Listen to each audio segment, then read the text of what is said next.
and that wizard who gives you lip to the other. Have fun. Okay. Alright, so... Alright, we already have like 10 people in this, just between the three of us. Well, you have a whole bunch of people. Wait till you see the Bear Brawler map. Liv got an entire city involved. Okay. I'm going to jump over to Roll20. Yeah, so just wait until I pull up the Bear Brawler map. You're going to see how many NPCs are just, like, under my control. Significant NPCs. I was having trouble finding room. But alas, excuse me. So, last time, Daehoon and, I see someone messing with the, cards down there. Keep going.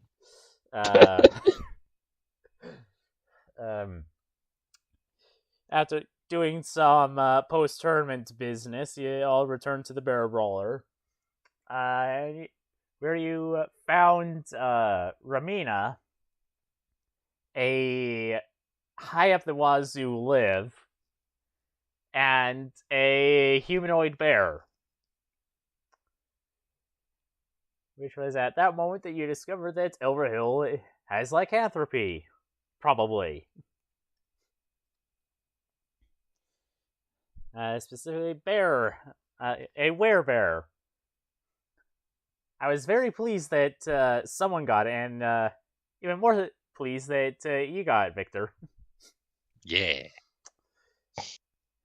Then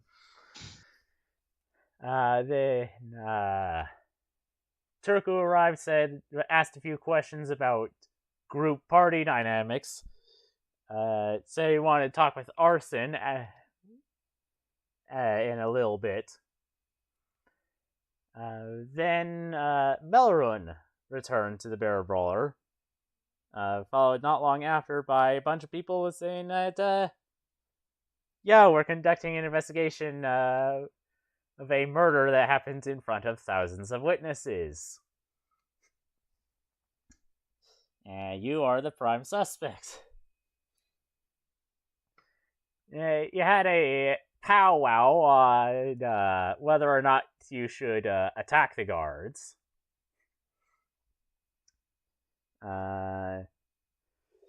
Which was Arson's idea. So it was shot down by Daehoon. Oddly enough. Then Turku came to your rescue and gave the guards an encoded thought. So I say, well, the situation is complicated now. We're not going to arrest anyone just yet. We might be back later. Then Tong came out with her finished pies.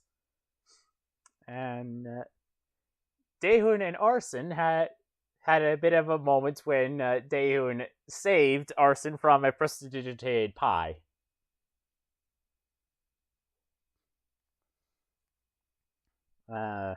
Probably the most bonding they've had in a long while. Never. Yeah, probably. Yeah, most likely ever. Then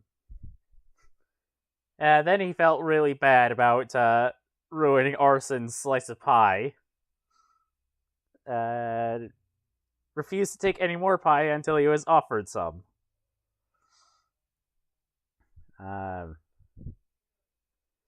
Tong bragged about her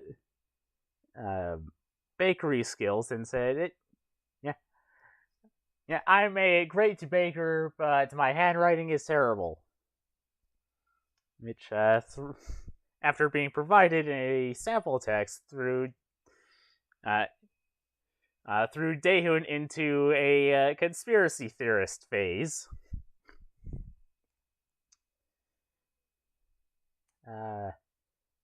While in his crazed, frantic state of trying to decipher her handwriting, Harmony arrived, looking all beat up.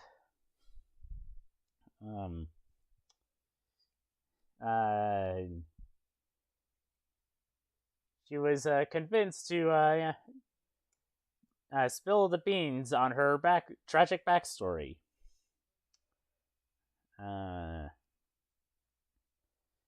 After which, Arson and Turku had a bit of a talk. To which he said, Turku said that he wanted Arson to sign something, though Arson was a bit hesitant. So he had Tang talk with Turku before he made a decision on whether to sign the papers or not. The next day, Arson finally signed the papers. Turku left. Gorza helped Harmony's black eye a little bit. Starabon did some druid stuff. Daehoon freaked out after seeing Tong's transcript of the contract that Turku made Arson sign. And you are all asked to meet up at the Steel Swan, where Turku revealed that he had acquired the ownership of the Order of the Swan LLC.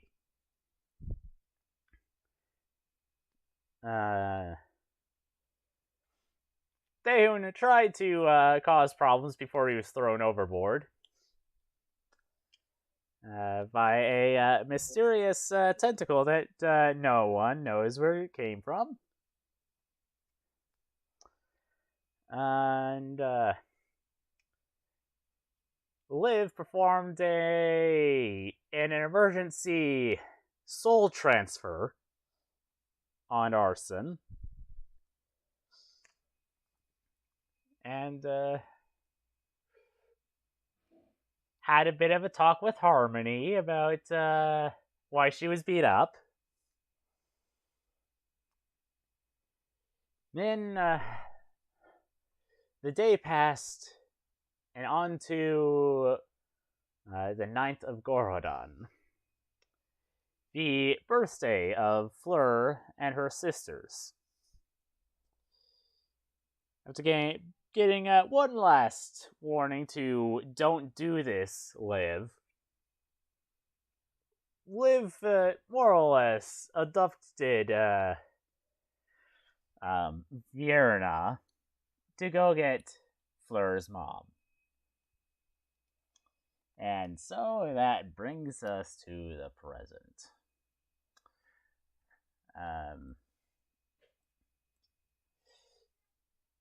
There's a well, it's Daehoon, you'd probably be one of the first people to arrive because you don't actually live there. Yeah.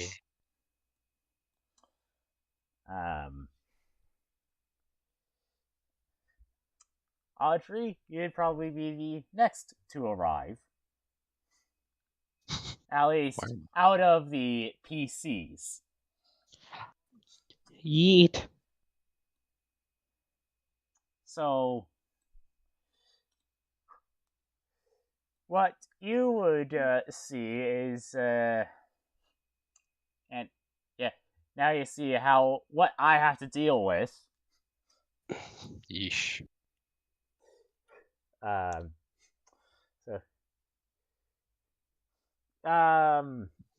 Well, you see Fleur over at the other side of the inn, talking with someone in foreign armor, probably a tiefling, and a Kenku. Meanwhile, at the table right here, you have a white-scaled dragonborn and a water genasi who has a foreign look to her.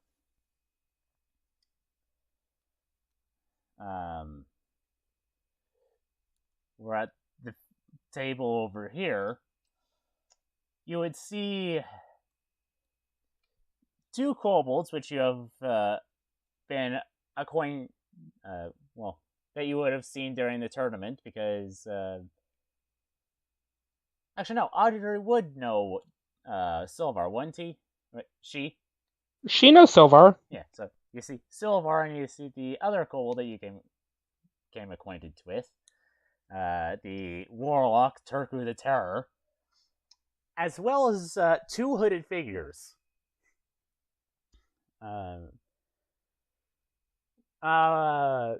of which has their back to you. The other you can't exactly see because they are hooded. There are a couple elves to your right. To the left and behind you, you have the Golden Horde, which you probably would be familiar with.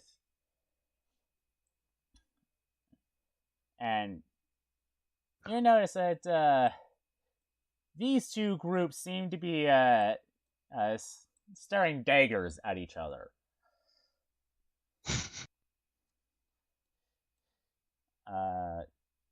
Also notice that there's a centaur over here. And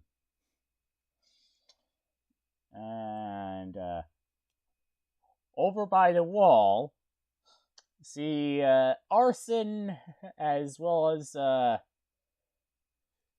young-looking woman, an older woman, though she is technically sitting at that table, and another young woman who looks to have tiger fur.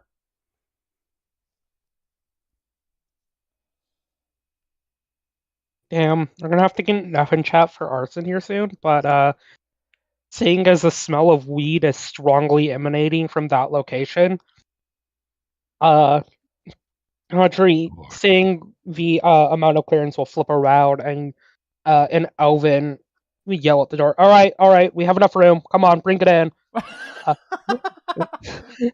To which two fully armored, almost steampunk-esque, what look to be soldiers come in.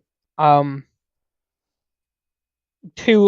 those that are privy, they're definitely fucking warforged, but someone like, say, Daehun or Arson might not be able to tell at first glance. Well, As because he heard somebody do something. Yeah. The Order of the Swan has come across Warforged in the past. Yeah, these, though, don't look like normal Warforged. They look like suits of armor, effectively. Yeah, neat. So Daehun thinks that they're just two heavily armored dudes. Yeah. I don't know, Daehun might have some sort of respect for somebody in full plate mail. Pretty much. As both of them are carrying, over one shoulder, mind you, this large, what appears to be almost a scroll case with a ribbon on it. This thing is like 10 feet long, and it's very clearly that this is her present, but it requires an entourage to carry it with her at all times, because A, it's massive fucking size, and B, even if it wasn't that large, she works out at the library. One of the Warforged, the one in the front that's rearing in, is making what sounds like a truck reverse noise, or the beep beep. As like she's motioning them in very steadily. The two Warforged will take it into a back room, almost hitting this poor lizard folk in the face, as Audrey's giving them ample clearance. Yeah. Since you're making plenty of noise, the two hooded figures over by the kobolds turn in your direction, and you can see they are larger than the average person, but they don't have the extremely pale complexion that Goliath have. Neat.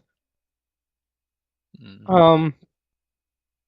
Seeing as Dehun really doesn't like Audrey, and Arson's currently fucking high, as soon as the scroll case is managed to get stored away and the two Warforged have left, Audrey will turn back around, looking at Dehun briefly. Before, as soon as Dehun blinks, she's gone, and next to Silvar, and then as she leans over to Silvar and whispers in his ear, and Sylvan going, "You're not causing any mischief here, are you?" A person. Yay! Orza! Hello. So, Uh, people. yes. Audrey, I don't understand what you're saying. I speak Elvish, not Sylvan. Right, hold on, let me. Audrey will switch to common at that point and goes, "Well, then what the fuck is the point of swearing your undying loyalty to an archfey if you won't even learn the language, asshole?" Look, we can only have so much that we can expect from them, says the hooded figure right here. Crap. Look, I don't expect much of Silvar, but I expected at least that much.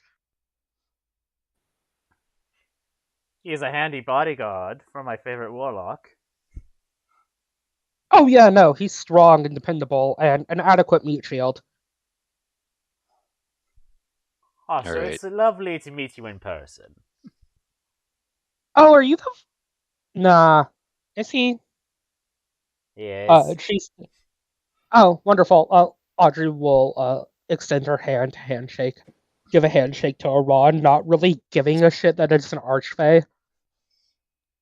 Yeah, he'll shake it back. And, Dehun, what are you doing?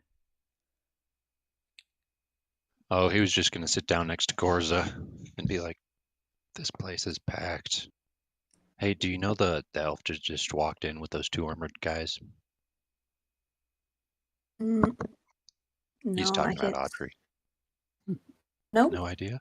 Never seen her in my life. Alright. Look, she's the most annoying person you will ever meet. And I'm even taking Liv into account here. Do not talk to her unless you want to tear her head off. After you talk to her, you will want to tear her head off. You Okay. dislike her more than you dislike Liv? Yes. Damn. I cannot express my absolute annoyance. It's not full hatred, but it's bordering. So just don't. It's not worth your time.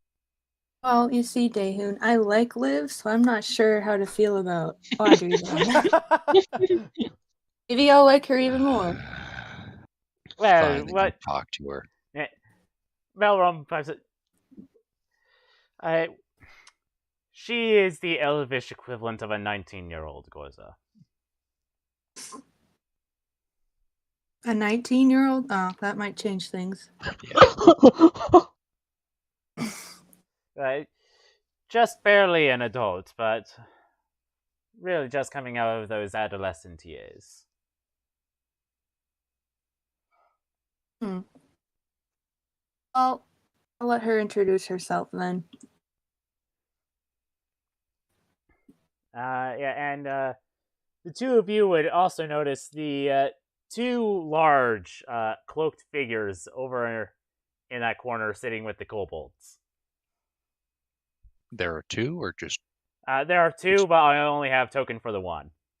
Oh, got it. Wait, doesn't Dehun recognize Aron? Yeah, well... last time Dehun saw Aron, he was gigantic. Like he was at least a size category larger. I And mean, Daehoon was going through demonic possession, so fair, but he might just look weirdly small. how Or about maybe this? the I'll roll a perception check. Is 14 enough for Daehoon to recognize Iran without really looking at him? Just kind of like a passing glance. Probably Yeah. not because he's hooded. Okay, cool. Well, man, I don't like how there's so many adventurers here. Something's gonna go down. I can feel it.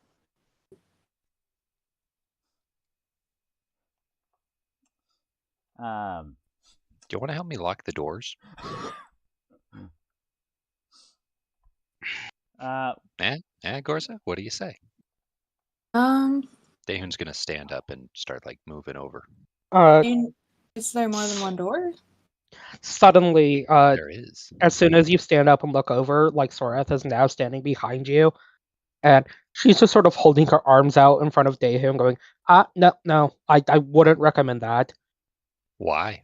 My sister will tear those doors off of their hinges. Why? You know how she is. Where is she? Well, that would ruin the surprise, now wouldn't it? I don't like surprises. Okay, fine. But the surprise isn't for you. Well, if it's not for me, then it doesn't really matter to me. So if you just tell it to me really, really quietly, I promise. I pinky promise. And he's gonna like lift up his helmet and stare into her eyes. I promise. On the soul of my probably resurrected evil lover. I will not tell a soul. That's a weirdly specific trauma point. I don't know how much I can trust you on that, like, not telling people. To that, I'm gonna fucking roll an insight on Daehoon for Sorath. Okay.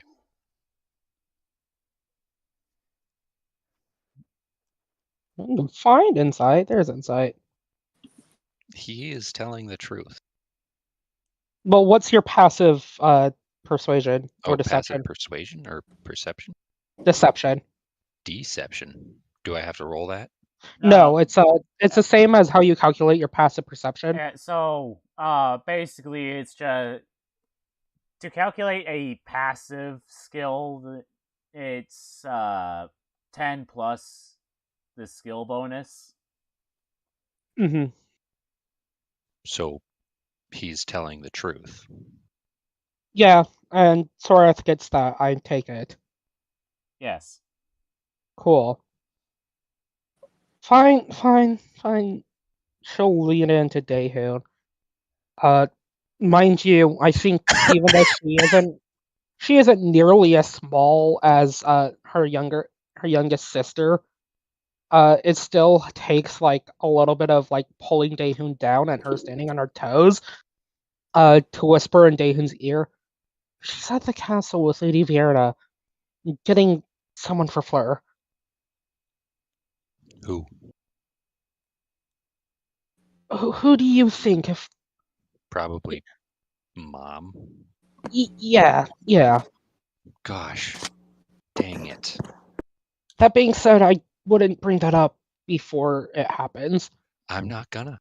I don't want anybody else to know that this is gonna happen. Yeah, no, I want you're their not. care to be just as equal to mine. Yeah, no, there was no talking her out of this. Trust me, I tried. Belith tried. Fucking Lord Aran of the Feywild tried. No one got through to her. Okay. So. All right. Yeah, I'm gonna go take a walk. I'm not gonna lock the doors or anything. I'm just gonna step outside until I see some people coming down the road.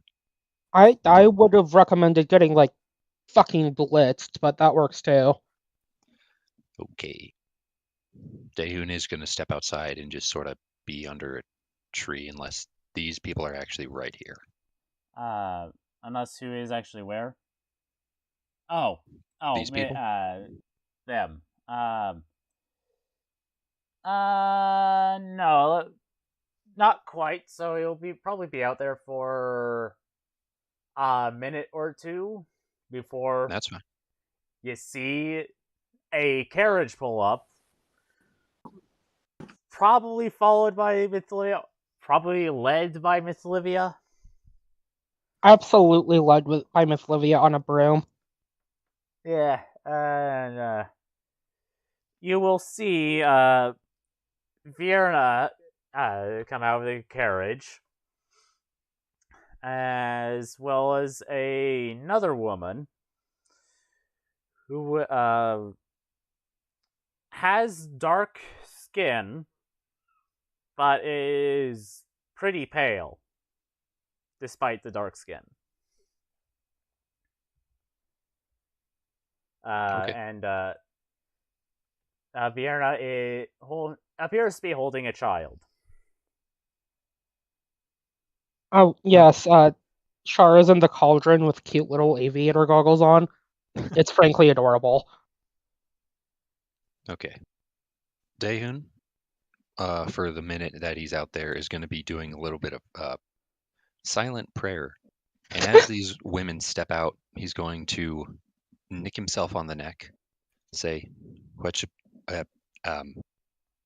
sorry, this is actually me having trouble saying this name, not Daehun. Huitzilopochtli? Huitzilopochtli. I heard two at the same time. Huitzilopochtli.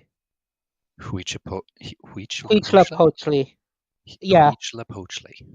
Yeah, Mexico's fun, and there's a reason why it's going extinct. Huitzilopochtli.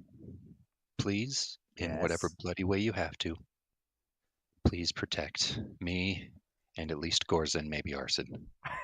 And he's going to nick the other side of his neck and then throw the blood on the ground. And he's going to walk inside.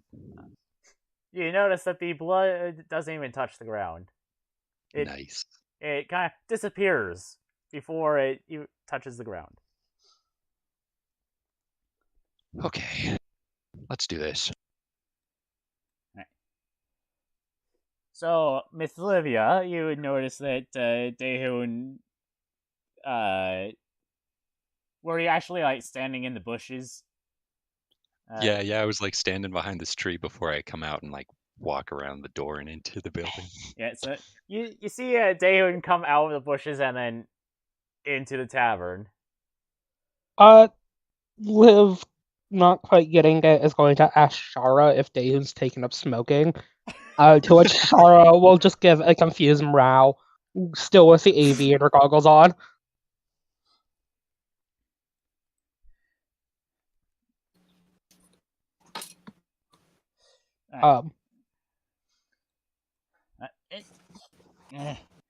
Leg.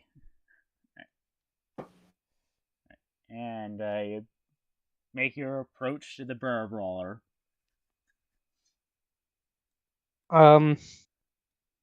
Before the two noblewomen can enter, the lion cub will like lean out of the cauldron and meow as loudly as he can, which isn't very intimidating because lion cub, but you know, as with a flourish of her hands, the sound of trumpets play from Minor Illusion as Liv stands off to the side, and she will announce Vierna and Olive intervene.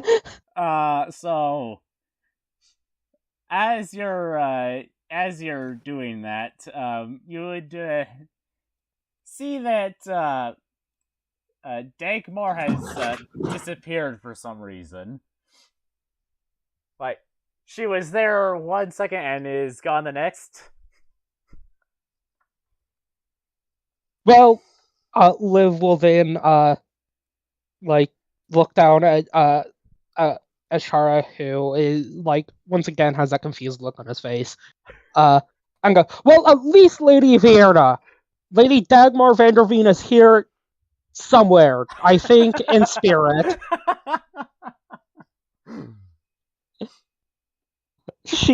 she's trying her best, and she has nothing if not showmanship. To which Liv will let Charlotte out of the room and hop off and put it in her bag of holding and walk in. As soon as you've made an announcement, both of Fleur's sisters end their conversations and come over and greet Verna. They are talking in Elvish, so you don't, unless you took Elvish, you don't understand what they're saying.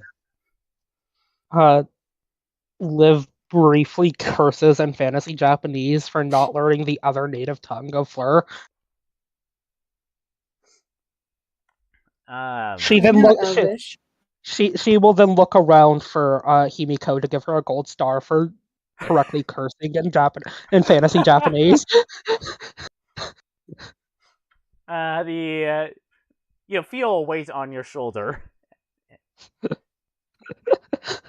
Wonderful. If you turn to look, there's a fox that with a gold sticker in its mouth. Liv will happily take the gold sticker. She earned it. Gorza, you are not close enough to eavesdrop on the conversation. Oh, okay, fair enough. Not without attempting a perception check. Could I do that? If you're actively trying to eavesdrop, yes. I would. Oh, for sure. This is juicy. Yeah. Gotta get in on this tea. You would notice that there are 4 voices coming from that area specifically. Audrey, with the help of the bird that definitely cannot, will try and eavesdrop. Well, you're going to have to get a bit closer than that. You're on the clear opposite end of the tavern. With it, not 1, but 2 conversations going on. The bird that absolutely can't. Alright.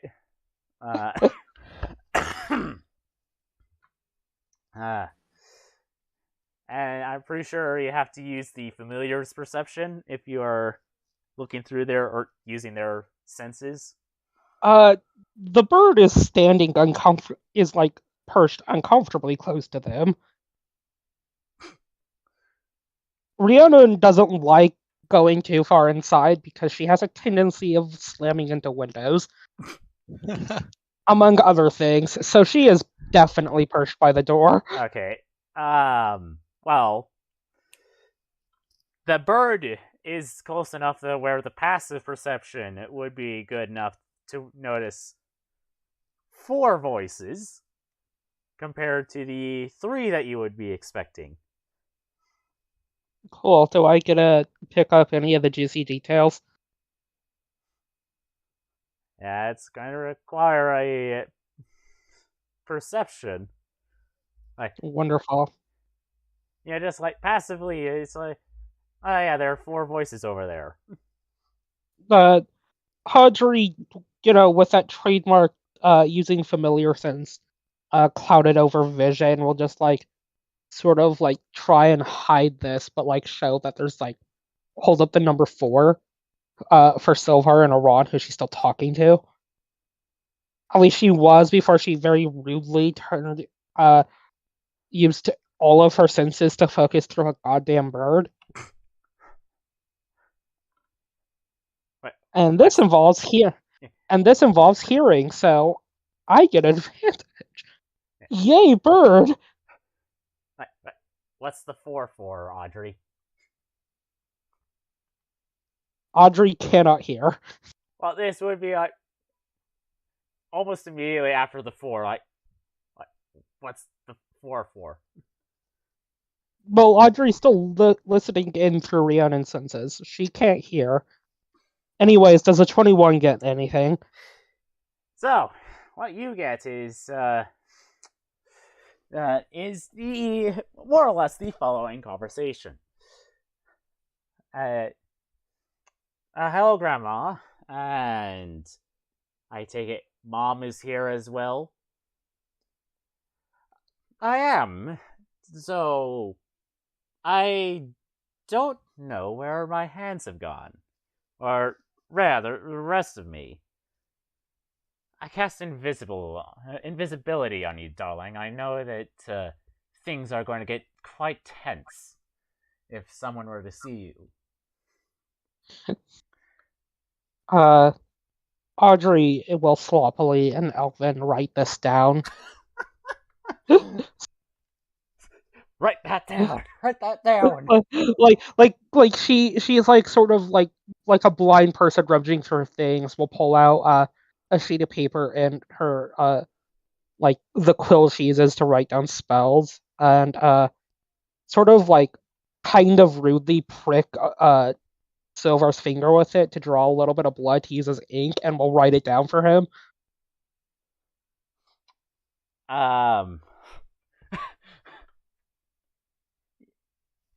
You would feel a pain in your chest because that part of Find Familiar just means that you can't see or hear. With regards to your normal senses, but you can still feel. So you would feel yourself get elbowed in the chest. Or elbowed in the gut, to be more accurate. Wait, this is Audrey we're talking about. Yes. I'm kidding. I'm not going to say that she dodges anything.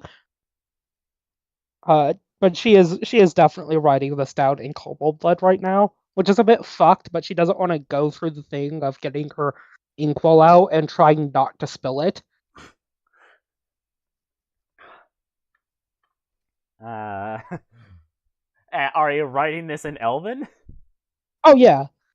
Yeah, she's not going through and she's a bit preoccupied trying to like eavesdrop. She's not going to try and translate it in her head.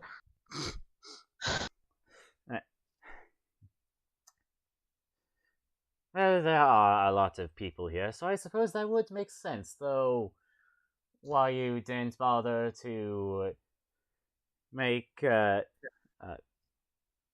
hold on while I get my notes on this, because I forgot that kid's name.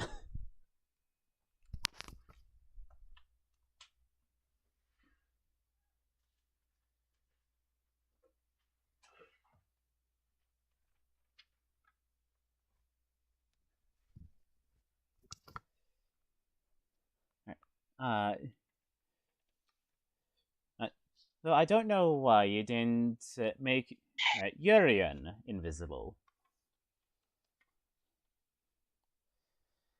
It would look rather odd if I looked like I was holding something that wasn't there.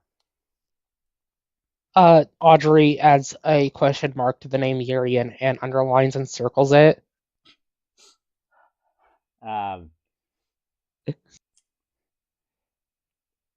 Out of curiosity, how do you spell it? Or how are you going to be spelling that? Yurien.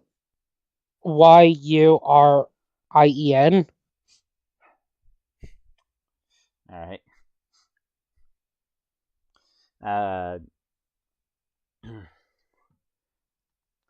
I suppose that would make sense. Regardless, happy birthday, girls. Thank you, Mom. And you hear a bit of disdain in that? The 21? Audrey will add in the margins disdainfully to the thank you, Mom. Like, she is giving a commentary alongside this transcript for Silvar. Oh yeah, that's right. There we go. So that's what languages you know, Turku. While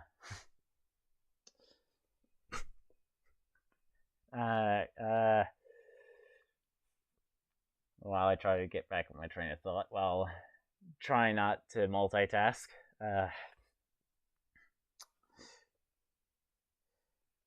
Now,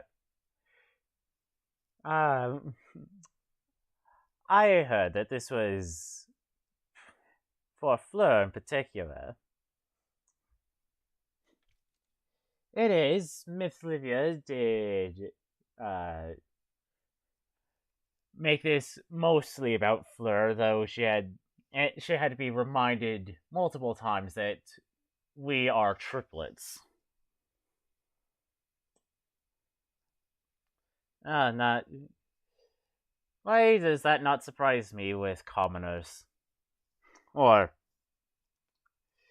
janitorial staff. She has the look of that. A look of a maid.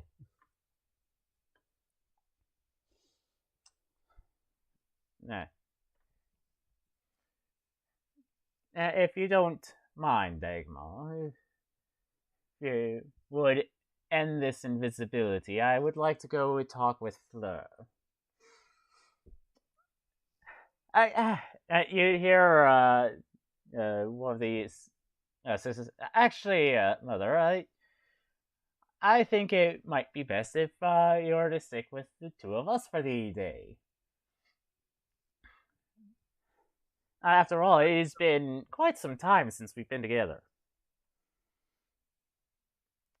I suppose that makes sense.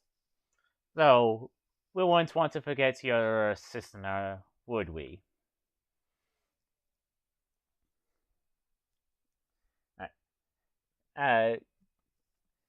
Yes, this way if you would, and as you hear walking, and I like walking going like this way. You also hear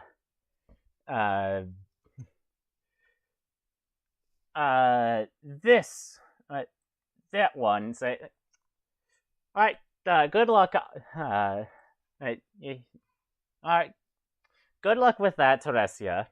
Or no, not Teresia. Good luck with that, Andrea. Like, wait, what? You said we were going to do this together. And Teresia like kind of like reveals from her the back of her her fingers are crossed.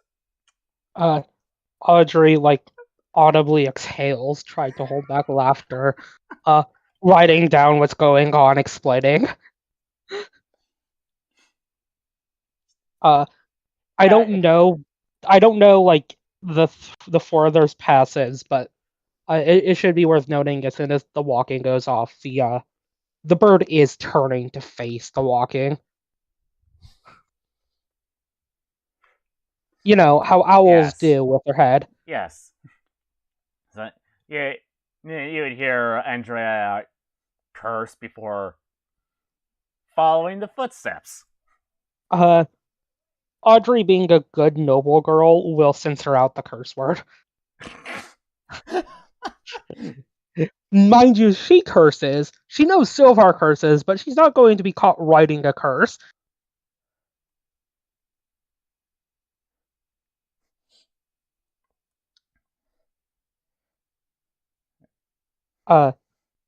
Audrey will then snap back to reality and like lean in and goes, "Oh, that's some fucking juicy tea." Why the heck did you have to prick my finger for that? Did you really want me to risk spilling ink all over you?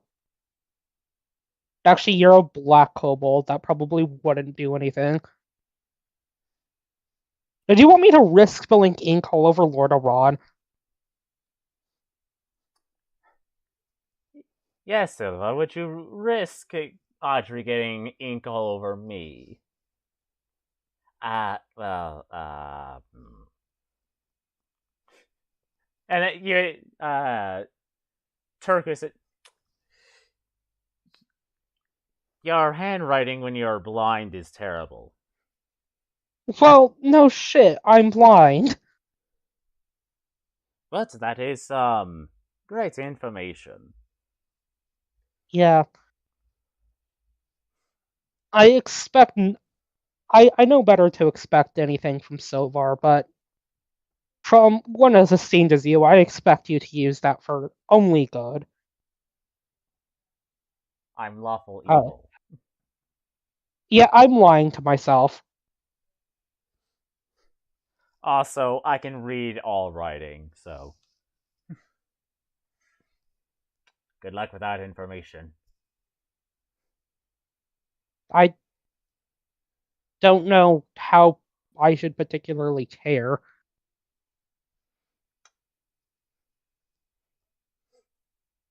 But regardless, do what you will with that. Yeah, no. So, That said, I mean, if you do plan on stirring the pot with that information, Terko, I do that quickly because you're literally contending with an archfey. what have Gorza and Daven been doing during that conversation? Eyeing these people suspiciously.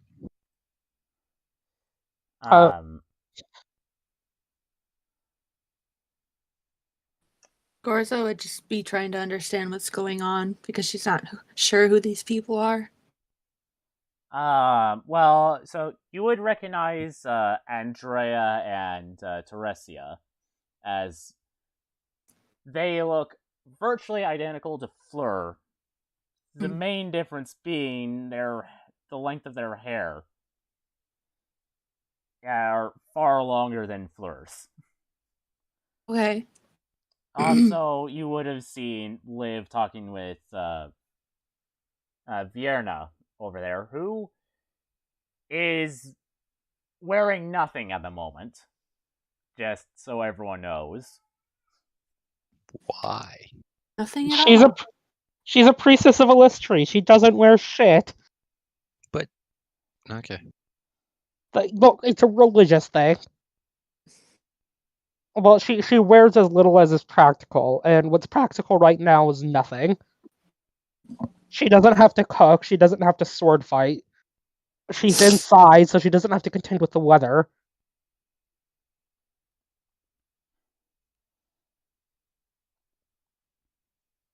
Either way, Liv will walk over to Andrea and Vierna. Yes, I got the sisters right. Or is that Teresia and that's Andrea?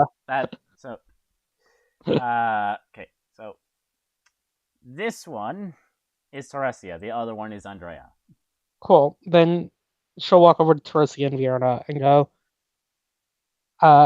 sort of like, throwing her arms over both of their shoulders, which I can imagine is still pretty awkward because Liv is a tiny little girl.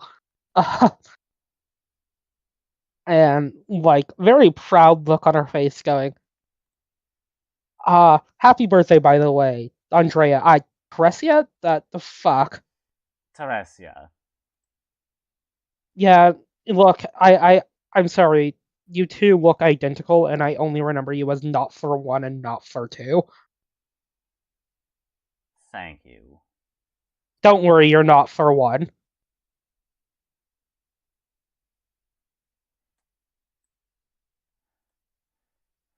Real quick, is this Fleur's birthday party? Yes. Yes. Alright, cool. You wouldn't have noticed anything, Daehun, just that they appear to be having a conversation in Elvish. Do they? Oh, that would be an insight check. Do they look like they're tense, like they're about to fight people, or are they relaxed? Well, the kid that Vierna is holding looks as confused as a 1 to 2-year-old looks like.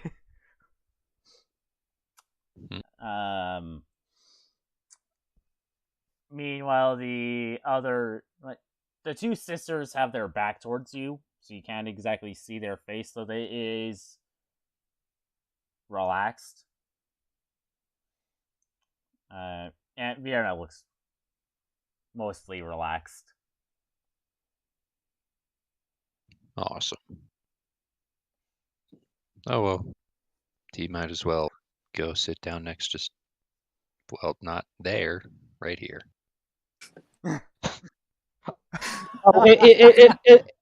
It should be worth Daehoon if you catch a glimpse of Liv while she's doing like this very proud of herself moment to Teresia and Virna. Uh, every now and then, like you see her eyes drifting down to Virna's chest before snapping back, then drifting back, blowing the fox fur out of the way because the fox is on her shoulder, then snapping back. Yay. Immoral people. Is there Daehoon is hating room? this.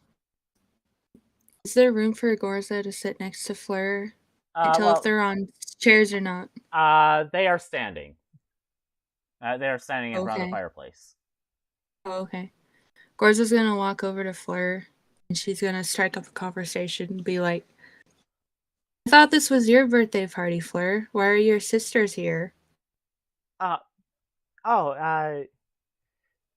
Tag, Gorza. My sis. I happen to be the middle child of a set of triplets.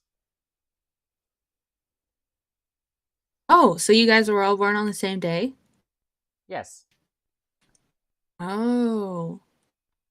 Well, you guys just all celebrate your same birthday on the same day then? We do. I mean, it's been a few years since we were all in the same place at the same time for our birthday, but I would imagine that if some people hadn't been insistent on throwing a birthday party, and she says that glaring over towards Liv, Aran, and Silvar, that these three of us would be celebrating the day together, almost as a girls' night.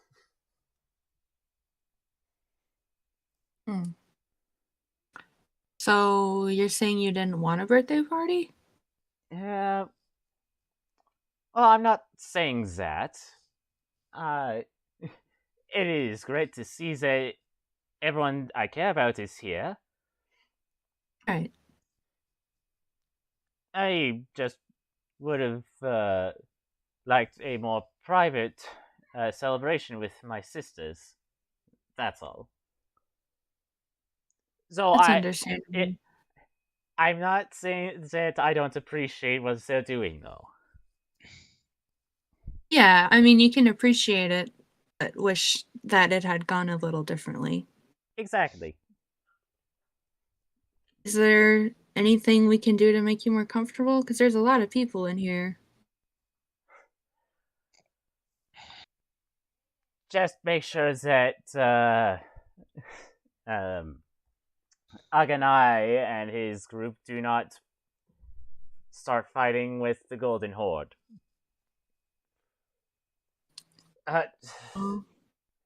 We're doing fine. Hana-chan. Miss Olivia's sisters made sure of that, as well as the Archfey. And we have agreed to a truce for the celebration. Wonderful. We'll see. I mean, I guess we'll try our best to make sure that gets seen through, right? Indeed. Okay. Well, I just wanted to check up on you. Hope you have fun. Thank you, Goza. She's gonna go back to where she was sitting. Who's next to her, by the way? At the Sorath. bar? Sorath, which I presume Gorza would know at this point, is Liv's eldest sister. Yes, that's correct. I forgot. Thank you. She is currently, by the way, just getting absolutely blitzed. Like, it fucking reeks of alcohol, and there's enough shot glasses to extend all the way to Sturbon.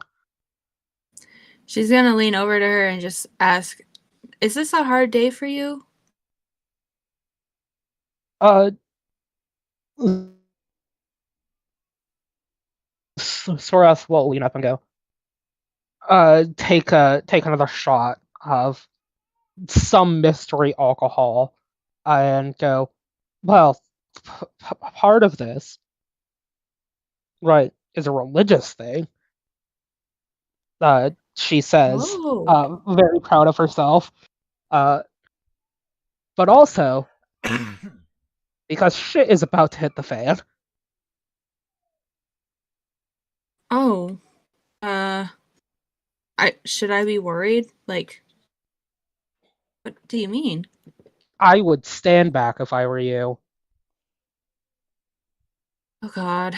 Okay. She's Um, gonna she's gonna take her advice to heart and move as soon as Sorath is done talking. yeah, Sorath will go back to drinking. Out of the corner of the out of like the corner of your eye, you might catch a glint off of like a medallion. Uh, it depicts some sort of horned figure, but whatever writing is in it is surrounding the figure, you can't understand because it's in fantasy Greek. Oh. It looks suspicious, but since she can't understand it, she'll just ignore it and go back over here, Turku. Bellas is like standing against the like stairwell, the railing. She has a whetstone out and her glaive at the ready, sharpening it.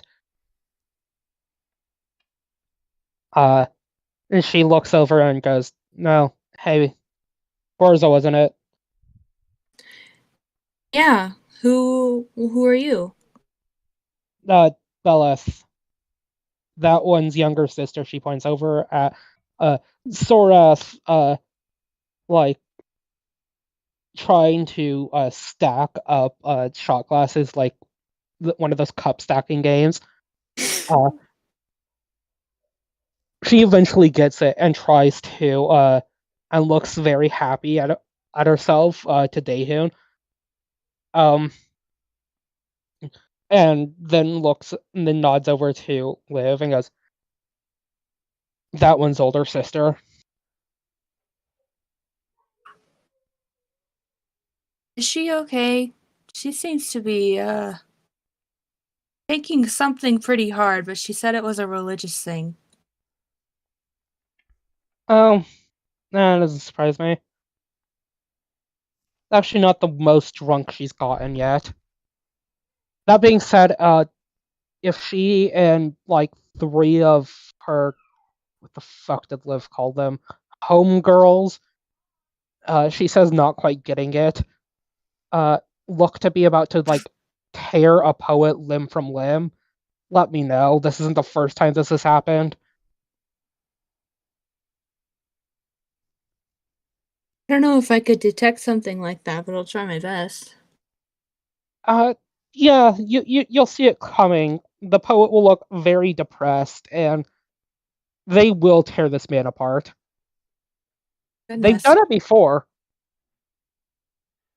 That being said, Orpheus died for a sick literary reference. It's what he would have wanted. Uh, yeah, no, she's a member of the cult of Dionysus. Don't worry about it. Oh, I'm not worried. Apparently, worshipping obscure figures is common. I never knew that. Well, I would hardly call Dionysus obscure from our homeland. Oh, he's like a lot of people worship Dionysus? Oh yeah, I mean it's more or less like a mystery cult. I don't really get what's going on in there, but because I'm not a member of the club and all that. She says, waving her hand, like waving her hand with the whetstone around. Um, but a lot of slaves, women, common folk, that sort of people. worship him because, I mean, he's the god of revelry and drunkenness and madness, and sticking it to the man, yo. Uh, Another thing she learned from Liv, and it shows on her face, that she's not quite comfortable saying that either. What kind of person would worship drunkenness and madness? Uh, a lot of people, because, I mean, it's sort of like a countercultural thing, you know? Okay, like against the grain thinking? Yeah, yeah. That being said, it was very surprising when she joined that mystery cult and not like the cult of Apollo. Not that I'm particularly fussed. Statistically speaking, hot ladies that attract Apollo's attention turn into plants. What is attractive about Apollo? I'm learning a lot right now. I don't know Oh, about much. well, I mean, I want to understand, Apollo's like a solid 9 out of 10 on a bad day, but Okay, all right. he's also, god of medicine, sun. I think there's some archery things in there, though that's usually more akin to a sister. And music, namely the music thing, her being a bard and all. Right. Weirdly, Dionysus and Apollo don't really get along, so it's kind of weird. That being said, well, I'm more than happy to teach you more about my cultural gods and all that. Well, except for 2 of them. Yeah, definitely not those 2. You want to learn about those 2? Talk to Liv. She says, staring off into the middle distance, and then like glancing over to Liberatos, who knows which 2 gods Beleth is like referring to. All right. As you're talking,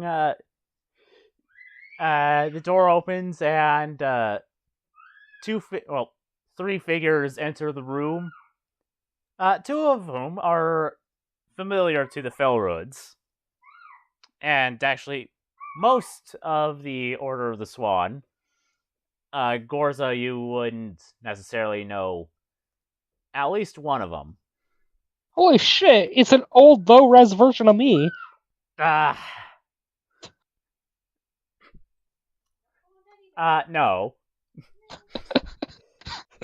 That is just what we are using to represent Miss Felrood. Or Mrs. Felrood. Yeah. At the sight of that, like, uh, Gorza, you'd notice that Beleth is like actively tensing up and gripping her glaive harder.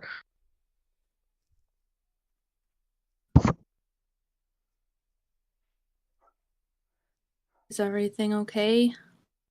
Yeah, don't worry about it. Sounds like I should be worried about it.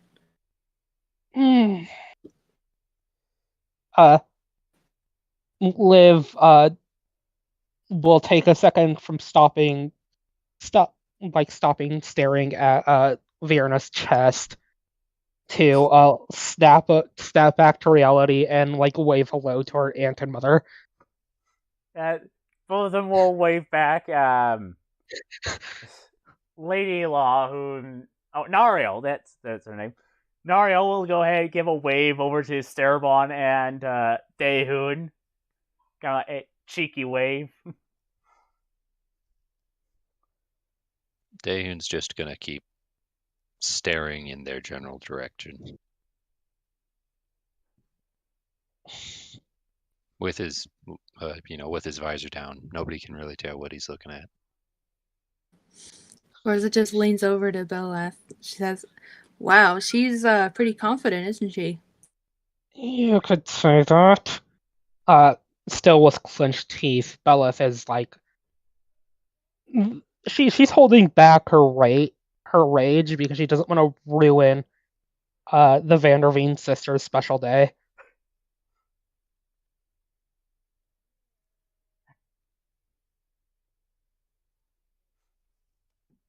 Oh, no, you could definitely say that they're confident.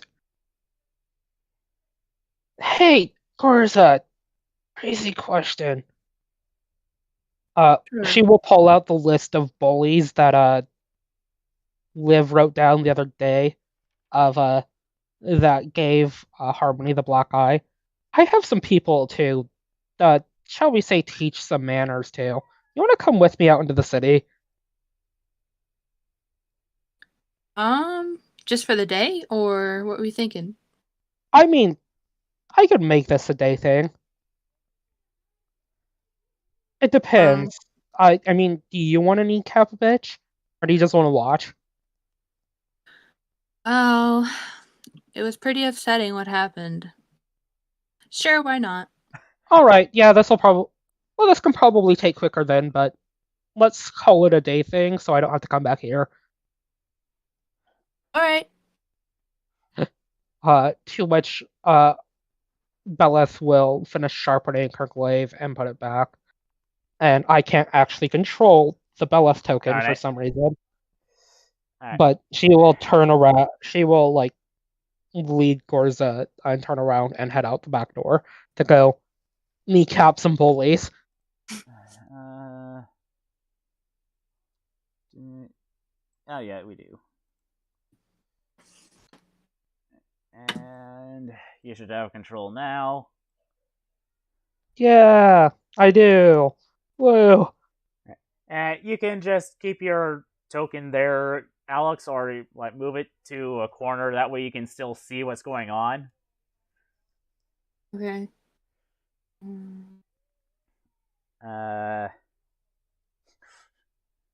um, Meanwhile, not too long after two of you leave, the front doors open again, and Dehun, you would take notice to this because a number of very armed individuals, like both of them wearing full plate mail, though lacking the helmets, come in, look around, and then step further in as they are followed by four more individuals. Three of which are wearing plate mail and also lacking the uh, helmet. Um, Two of them are. Two of these four men are talking with each other. The one in plate mail has. Well, both of them have, like, they are in their upper years. Though the one in plate mail seems to be younger, as he's still got a bit of a goatee and mustache going. The Alright. other man is finely dressed, and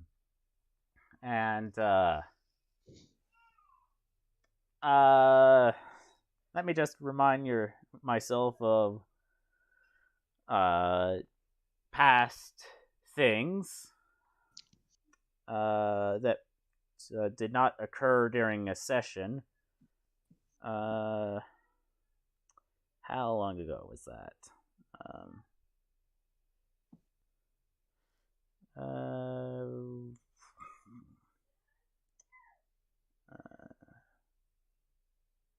And it's supposed to be in the general chat.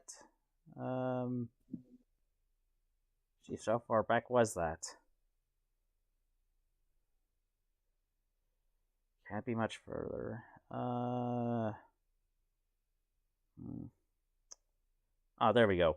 So,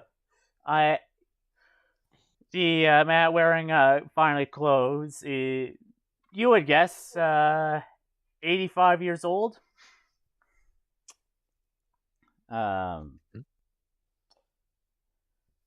Though, and he's got a raven on his shoulder.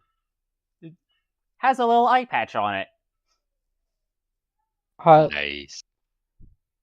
Liv looking at these people, not quite seeing, who I can only presume is Lord Vanderveen himself, is going to start, like, pull out, like, something out of her bag and goes, "Did I invite these people?" To which she'll pull out what appears to be a guest list on a scroll. To Himiko, who's quite literally looking over Liv's shoulder. It just says in fine print, yes. Under guest list.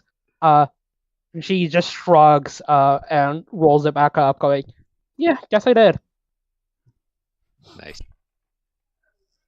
Before finally saying Lord Vanderveen, and like waving enthusiastically with her non-Himiko shoulder. So, yeah, the age thing was mostly for Daehoon's benefit because remember back in April when I posted a picture of an old man and told you You'll to have guess to- his age? Did you pin the doc? I did not. It's like way back April 11th. Also, after much deliberation, Lunar, get your inspiration. Yay! This will be useful for convincing Fleur to do things that Daehoon may not like. All right.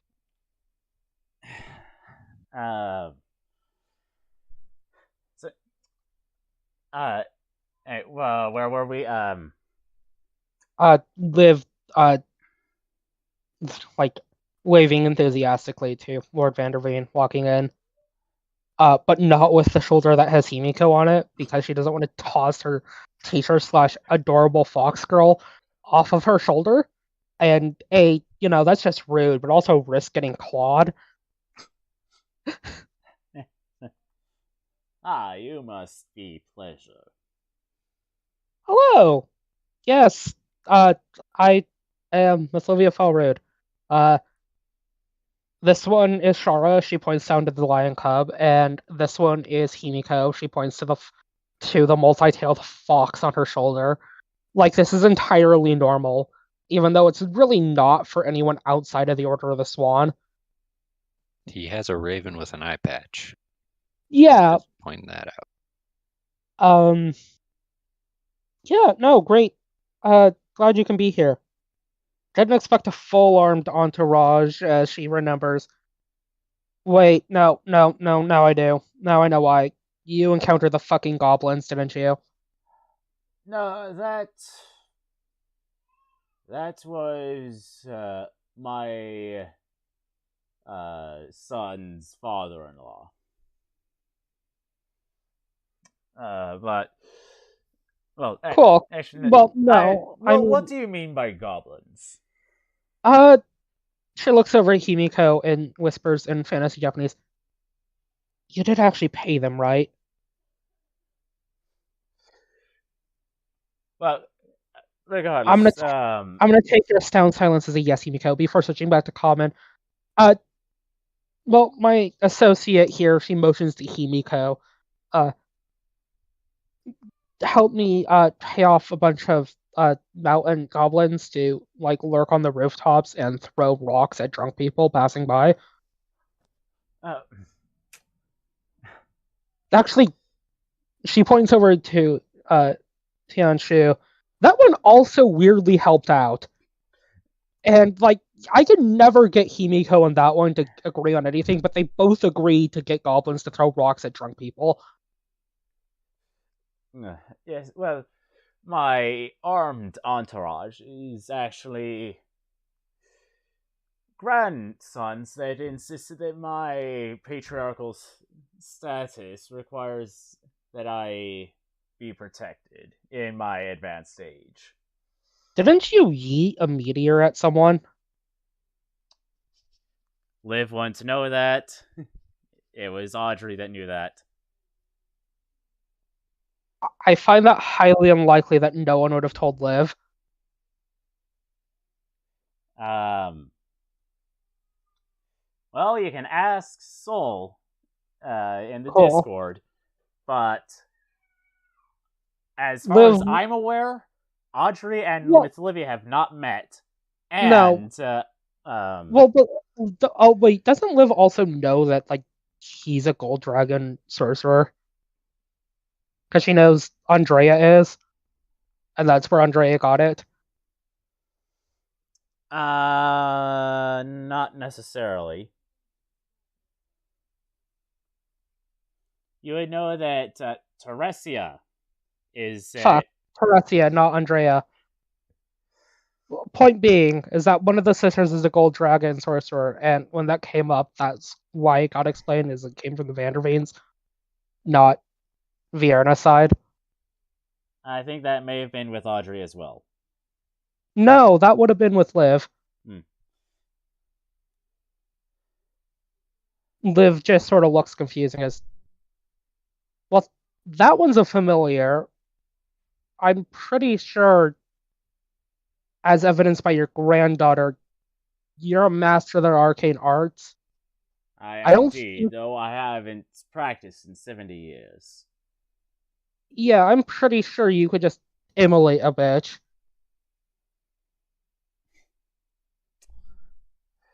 And this fine gentleman right here, if you don't mind, Herr Vanderveen, I will introduce myself.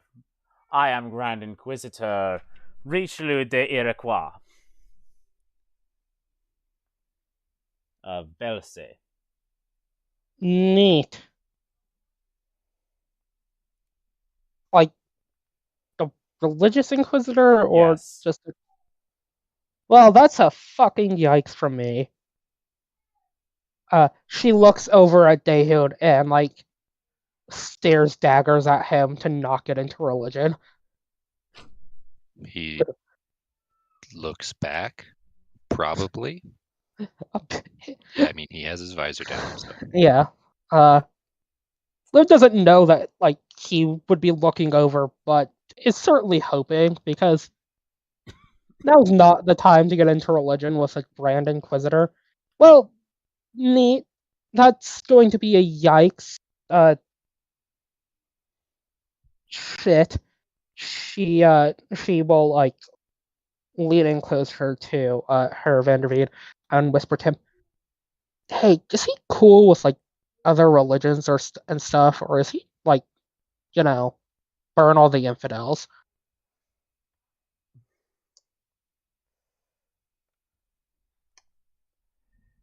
That is an excellent question.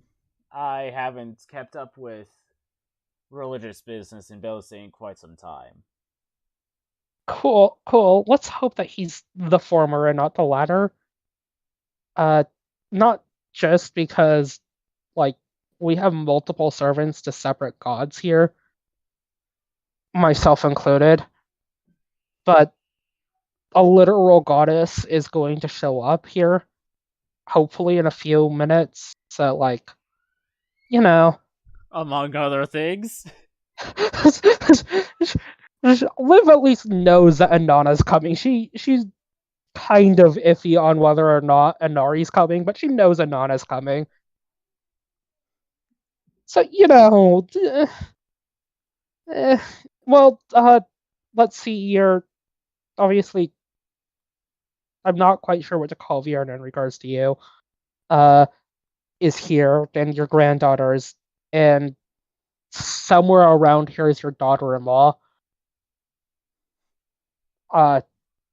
Wait, was the invisibility broken on Dagmar? It requires an action to break it, or it being dispelled, or after an hour passes. An hour has not passed.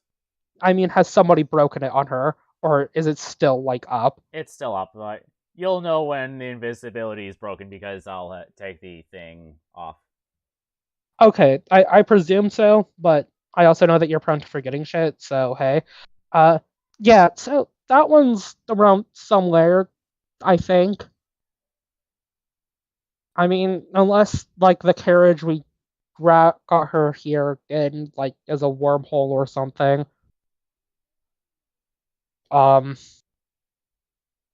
Oh, yeah, and also, your grandson son? She looks over, because I presume Vierna's still carrying the child, yes? Actually, she's handed over to Teresia. Neat. Well, she will, like, whisper to Vierna, going, hey, the child's a man, right? Not a woman? Yes, his name is Urian. Cool.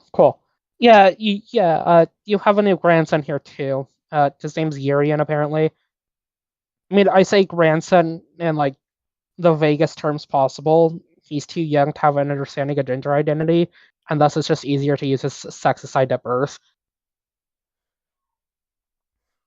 Yeah, She then I'm she well then aware that real my grandson exists. From what I hear, my son is better at informing his relatives about news than his wife. Yikes. So Liv will pull out another notepad, once again for Himiko's knowledge. It's notes on it's like a T chart, and is bitch is not a bitch, and then a very crude drawing of Dagmar's face is above it, and another tally mark goes into is bitch. There's only one, and is not bitch. Before she snaps her book of shadows closed again and puts it back away. Okay. Well, yeah. So I mean, the party will last for about 3 days, but obviously, you guys, if you have stuff to attend to, uh, cool. If not, great. Mingle. Enjoy yourself. Enjoy the festivities. Uh, avoid insert name of a random alleyway here where the goblins are set up. And oh yes, she will point out Nariel and her mother and goes, I would be careful with those two if I were you. Are you saying this to Adrianus or the Inquisitor? Both. Namely in like giving Adrianus a like look of, for the love of the gods, do not bring that one over to either of them. But just in general, a warning of maybe don't fuck with the succubi. Well, thank you, child. Be sure to keep that in mind. And he'll Yeah. nod to you and to Richelieu. And they will, well, Adrianus and his guard kind of keep together and spread out. Richelieu, on the other hand, goes straight at Dehun. What? Wait, what? From Daehyun's gonna chapter like Daehyun. sit up all of a sudden and like put his hand on his dagger. Hello, can I help you? Yes, you are a paladin, correct? Yes, and who might you be? I am Grand Inquisitor Richelieu de Iroquois. What deity do you serve? I serve the religion of the theocracy down south. Ah, Liv's like hands are now like her face is now in her palms, realizing that immediately the Inquisitor and Daehun are now talking.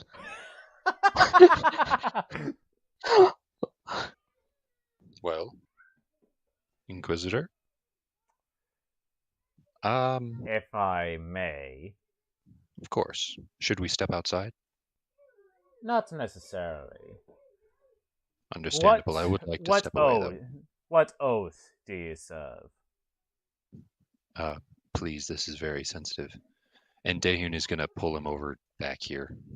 He'll follow. I don't mean to alarm you. Here, just a second. Sorry, this is going to take a moment.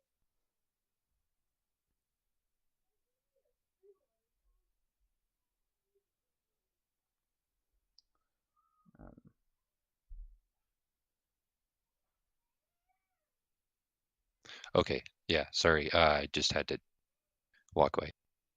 Okay, I'm back. So Daehun leads this guy over to the corner.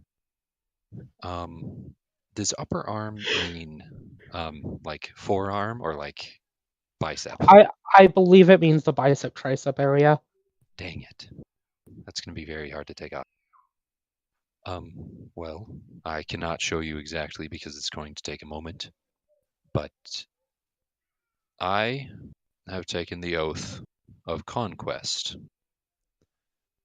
My basic tenets, if you are not familiar with this, are douse the flame of hope, rule with an iron fist, and strength above all else. If you don't like that, then, well, I'm willing to fight you. If we get along, then you will be my greatest ally.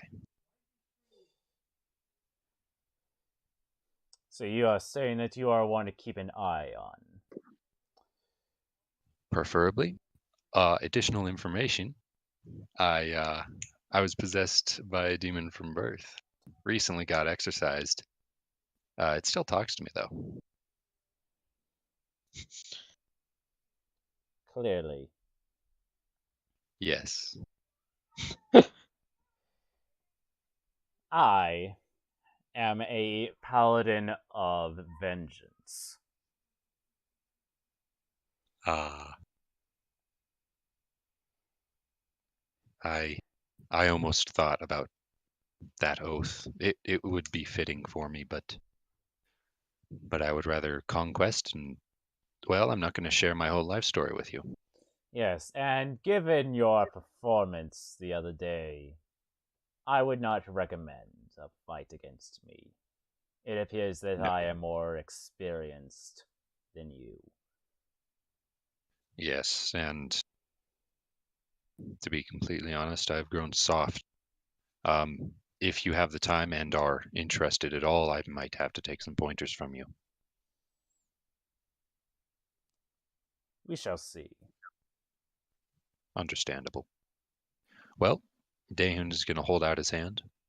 It's been nice meeting you. He'll shake it. Awesome.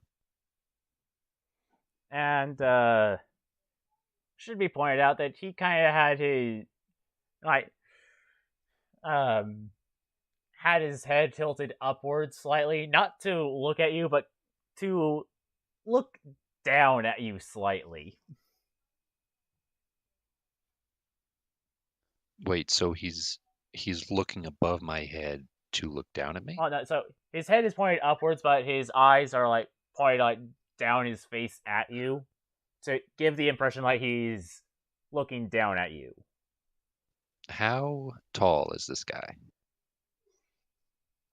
Like 6.5 feet tall. About. Okay. All right, so I'm slightly taller than him. That's a victory. Daehun will he'll take it. After that, he will go ahead and attempt to mingle. There aren't a lot of nobles here. For Vierna, Himiko and Tianshu, Liv is audibly cursing under her breath now at seeing Daehyun go around the corner with a one person she didn't want him to talk to.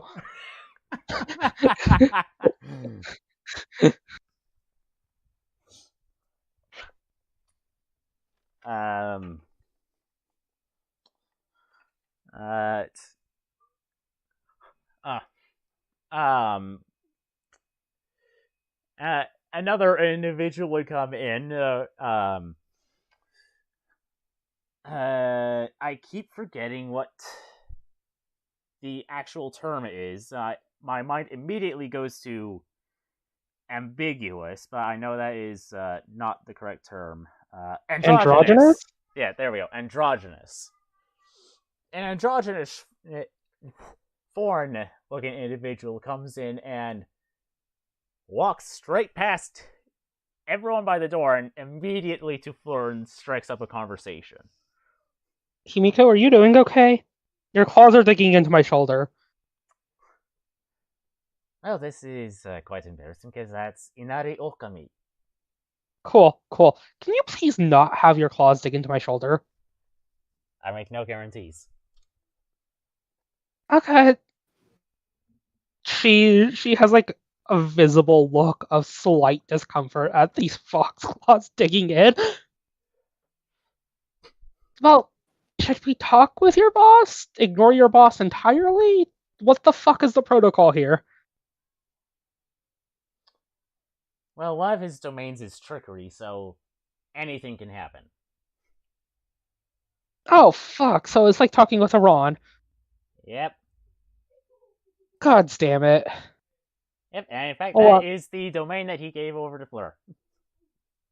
That's also disconcerting. Hold up. Let's stock up on fox ladies that do trickery things before we discuss anything with the Omega Fox Lady of Trickery.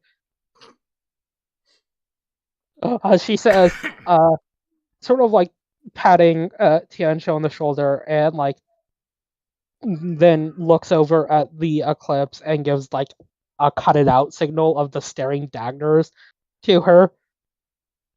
Before like with Himiko goes over to Tiancho and goes, hey, so bit ambiguous on whether or not you pay the goblins, but do you want to go provide backup for me so I can talk with a Shinto deity?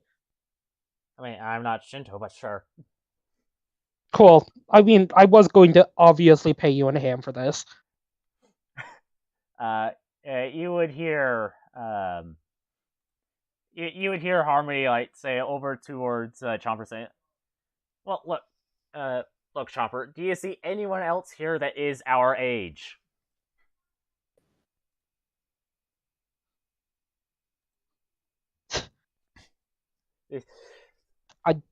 Audrey notwithstanding. Yes. Liv will just sort of like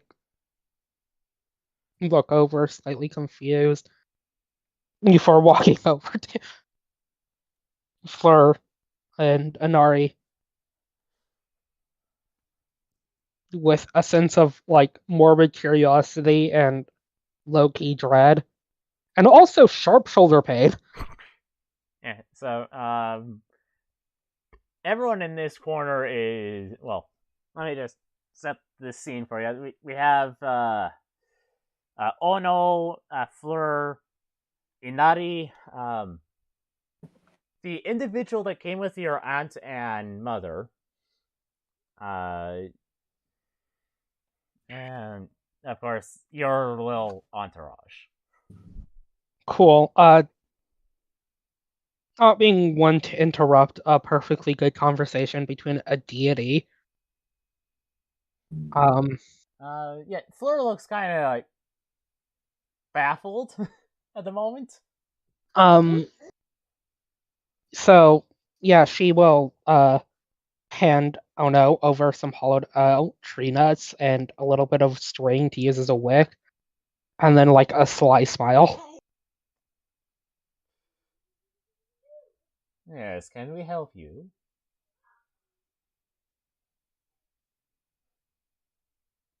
It's Inari.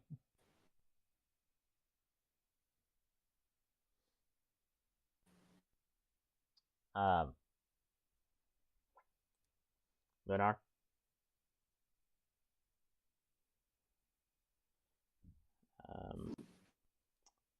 Can anyone hear me? I can hear you. All right. Yeah. Okay. She's gone. Okay. Well, she's gone. Gorza. Hey, sorry about that. I had people walk in, so I had to mute. All right. Yeah. let's just get the thing over with Gorza first, then come back to the conversation with Inari. Neat. Okay.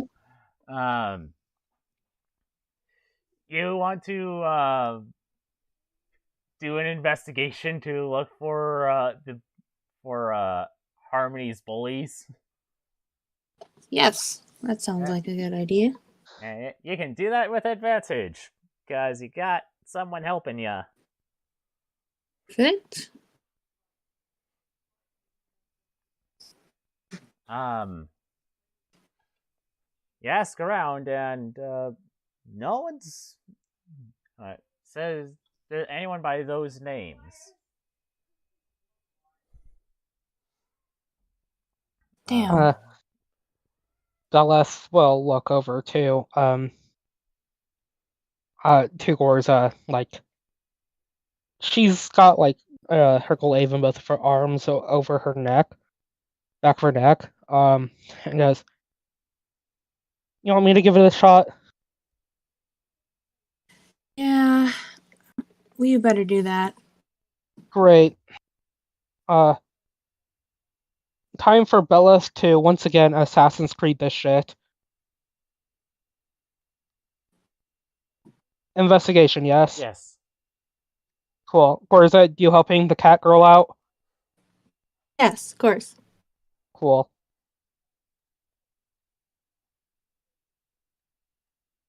That's it. She is blinded by rage. Yeah. Nope. No one.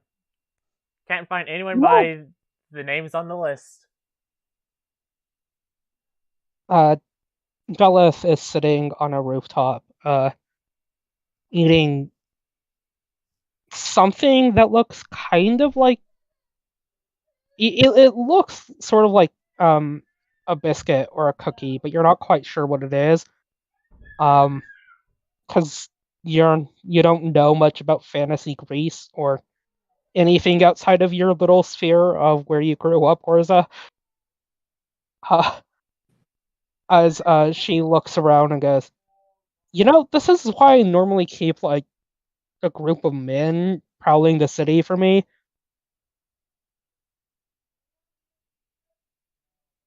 Keep a group of men prowling the city for you? Oh yeah, no. Oh, jeez, did neither of my sisters tell you? Yeah, no, I lead sort of like a mercenary corps. Oh, wow. Yeah, I don't mean to brag, but it could kick Daehun's ass. Well, I mean, it could literally kick Daehun's ass, but I mean, it could kick his mercenary corps' ass. I'll be sure to Daehun tell him doesn't that. have one. You have a group of men you abducted from a murder scene. And women. But Yes. The police force. And, It's effectively a group of mercenaries. and that's what? 6 people up against what, a couple hundred? Yeah, at least. Yeah. But Gorsa doesn't know this, so Belith is free to brag. Wow, that's pretty cool. Yeah, no. She will keep an eye out for any from men to get their attention, but she will offer you one of these like weird cookie biscuit things. Gorza. Oh, don't mind if I do. Can investigate on an empty stomach.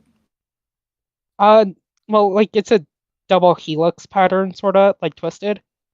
I don't know, Alex, if you know, like actually, but this is like a Greek cookie called Kolorakia. No. I can get a picture. But basically, it's just sort of like a normal cookie. Oh, perfect.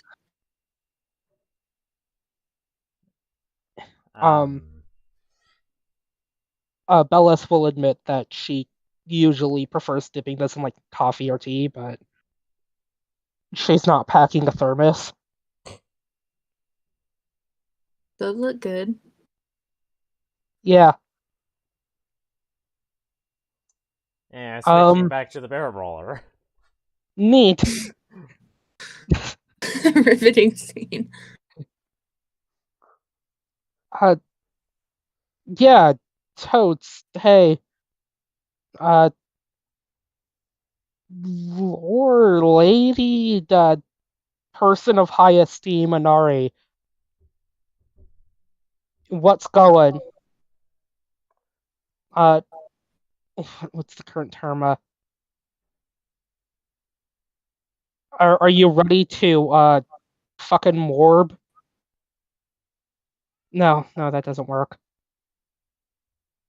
It's been a while since she's connected to, fantasy internet and learned the latest memes. Uh, well, anyways, yeah, sup.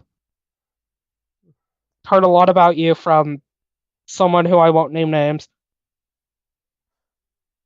She says, like, wincing the shoulder that has, Himiko on it. Oh, Himiko, no need to be so tense. The grip lessons. Oh, thank God. You specifically, but still. Yeah, neat. Hey, Fleur. Uh, I know, like, this is your birthday party and all, and I should be nicer about this, but, I fucking told you so. Anyways, great to meet you. A pleasure to meet you. Hey, hey! Haha, that's so funny. It's not like you made the same joke. Yeah, yeah. But that was so weird. Second middle winter. Live. We're currently in cool, actually fall live. He said, I'm kind of surprised that there hasn't been way more rampant famine because, you know, second winter. Well, unfortunately, Actually, I don't cover this land, so I have nothing to do with it. yeah, I was going to ask. You're like the god of our agriculture. Nope. I don't cover this land, and these people worship the stars. Oh, Yeah, that one's. actually, no, they don't worship the stars. They worship the moons and the sun, as Yeah, well as spirits. yeah, that one's a bit weird. Actually, pull up. Hey, Auntie, Yes. have there been mass famines around the area? Well, not as bad as one caused by a certain invasion. And I don't refer to the invasion on this world, I mean on a different world. Well, no, I figured. So, like, on a scale from, like, scorched earth policies in the Punic Wars to Tambora, Year Without a Summer, like, where are we on the scale? Year without a summer. Oh, yeah, that could still be a yikes. Hey, Inari, how much could we possibly pay you off to, like, do some of that weird ass rice mumbo jumbo here? 5 yen. Liv will rummage through her pockets and pull out, 2 yen and a Canadian quarter. Shit. Himiko, do you have 3 more yen? Fleur will pull out 3 yen. I want to point out this is not like fantasy Canadian quarter or like fantasy yen. This is actual fucking. This is like the actual fucking currency. Well, Fleur will pull out the equivalent of this world's yen. Give it to you. There is a bit of a difference because one is coin, like pretty big coin, and the other is paper. Liv will present that to Anari. Actually, no. She won't. She wouldn't take out the Canadian quarter. And actually, come to think of it, yen wouldn't be like yen in that size Yeah. wouldn't be paper; they would be coin. Yeah.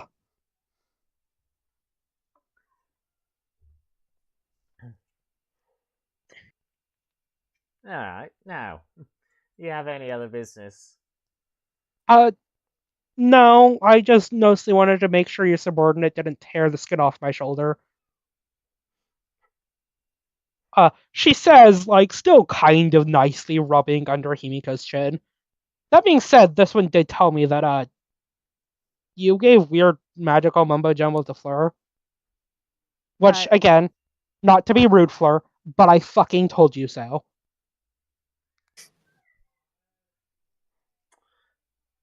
I'm sorry. This is a personal thing between the two of us. We debate whether or not the gods are real. And yet, this is the only one that has appeared apart from our own. Well, I mean, she did manage to catch the weird hologram version of an Anana. Liv, that was an illusion. I know it. No, the fuck it wasn't. Yeah, here, Oran Pyro. Flora, I must insist, I am not a deity as much as you want to believe it. But That said, his name. That being said, his namesake is a deity. And actually, this one actually introduced me to you more or less. Actually, no, you're getting it wrong, Aran. I was the one that pointed you in the right direction. Well, damn, that's fucking lucky. You could have some, like, I mean, like, the alternative, like, I mean, I'm surprised that you got in contact with the Western Fae, but I am really glad that Fleur didn't make a pact with a fucking yokai. She looks over at Himiko and less so Tianshu on to her side and goes, "No offense." None taken. And well, there's only so much I can do since the limits of my divine authority only extend so far, and really, really, Hana-chan, the reason why none of the Kami answered your prayers is because we were too far away.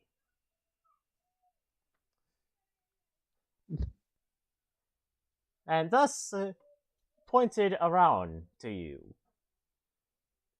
I figured he would have been the most influential, or least bad for you. Liv takes a second to think for a sec over the alternatives and goes, "Yeah, no. Speaking from experience, you definitely could have done worse, Fleur." Now, Miss Olivia, I do have to inform my new cleric about her responsibilities. Meanwhile, you have a guest over at the front door. The fuck? Which one? An old colleague. Don't ask how I know. You're a god? I don't think I need to. That being said, holy shit, yeah, wait, yeah, you do that. She looks over at Tianshu, going, I mean, you're more than welcome to come and meet my old colleague. Actually, I think you two might hit it off. You think I would hit it off with a devil? Well, I mean, you're both evil as shit. You were right the first time when you called me a chaotic good bitch. Okay, look, I know that you're, like, on the chaotic spectrum, but... Point being, we're on opposite ends of the lawful good spectrum. Yeah, but you're not a demon. That's a very keen distinction here. That being said, if you were a demon, we'd have to evacuate like a full square block, if that. That's a good thing that Dayan got exercised. Yeah, a very good thing that Daehun got exercised. Mostly for Daehun, actually. Oh, do you want to introduce him to your coworker? I wouldn't Actually, mind it. yeah, you know what? That being said, I mean, hold up. Liv will prestidigitate some popcorn and hand it to Tianshu. If you want to watch, Oh, I'm always in for a bit of entertainment. great.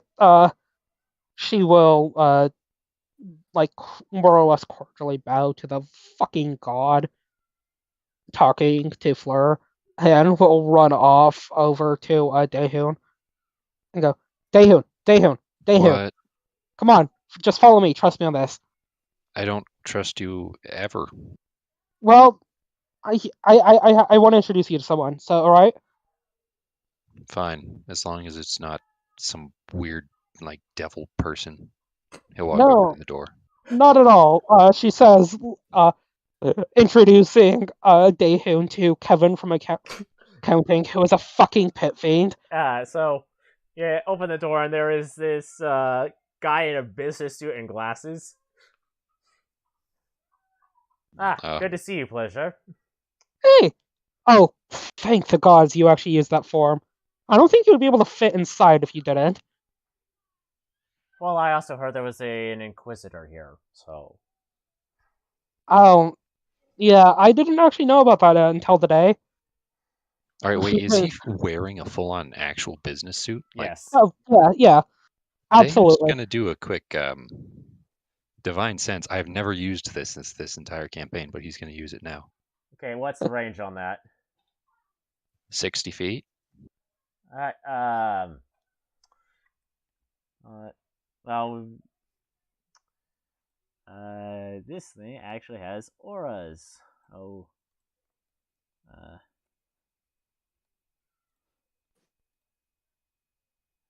Wow, My goodness. that's quite an aura. So, you sense, 3 fiends and 2 celestials. It doesn't help that one of the fiends is standing right next to you. All right, wait. Who's who? Where are the fiends currently? Okay, so one fiend is like right here, like you're talking to him. One right there, another right there. Coincidentally, that's also the direction in which a celestial is.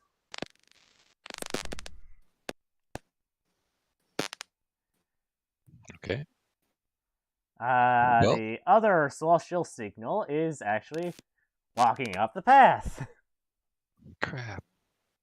Liv looks behind Kevin, saying who it is.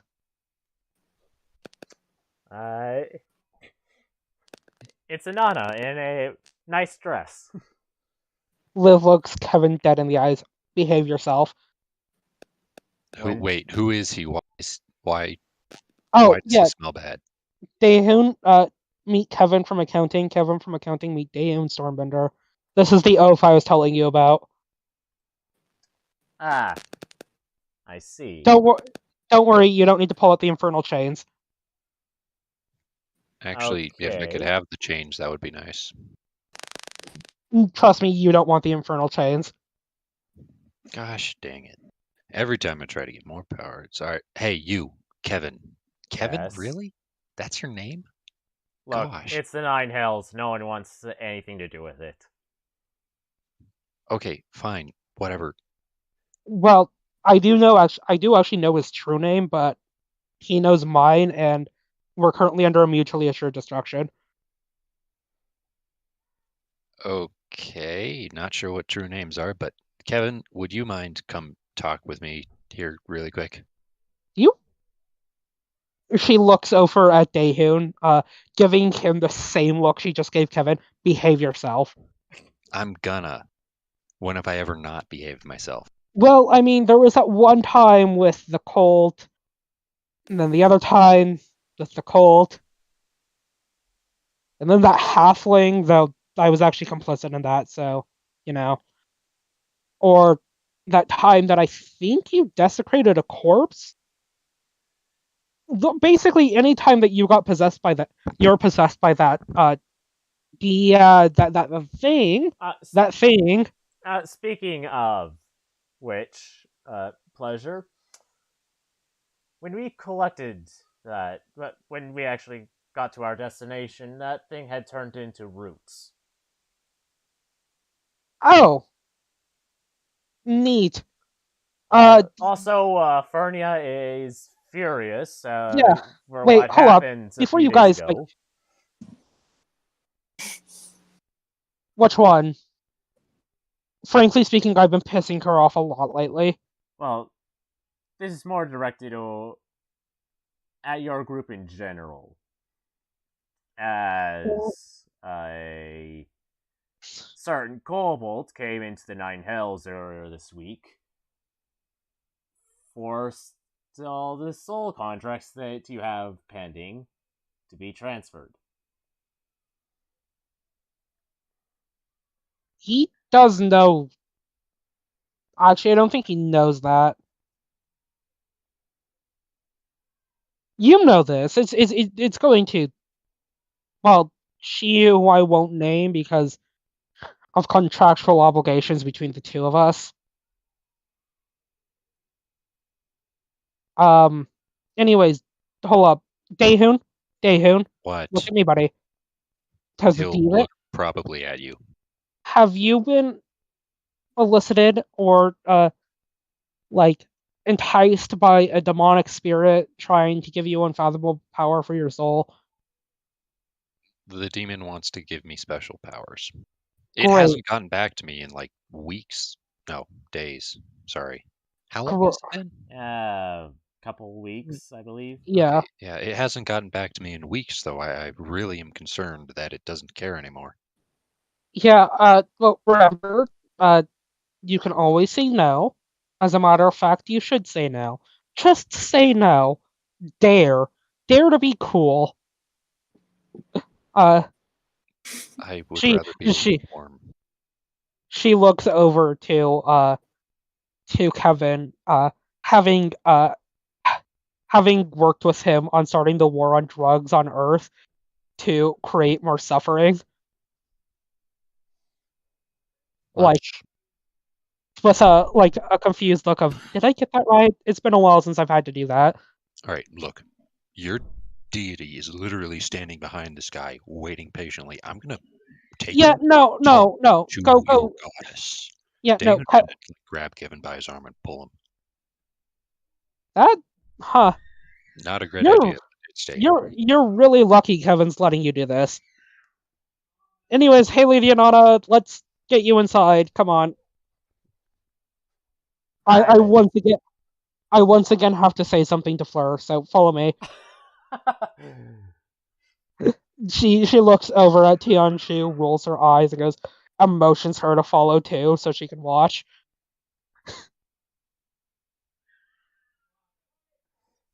Uh, We'll take care of Kevin and Daehoon first. Okay. Cool. Daehoon is going to, about here, let Kevin go and grab his cape and start wiping his hand off, and then lead him over here. Okay. Okay, look. I'm going to lay it all on the table. Liv is a warlock. She is annoying. And she seems to have power beyond what I can understand and knowledge beyond this world. How? She gets around and is incredibly lazy. Is there a way for me to be not lazy and have that power?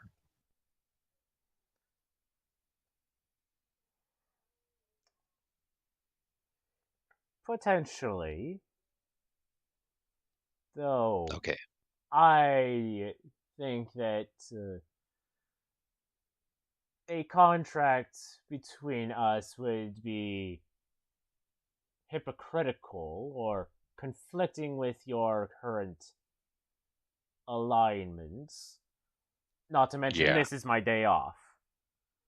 Yeah, I don't want to exactly deal with you.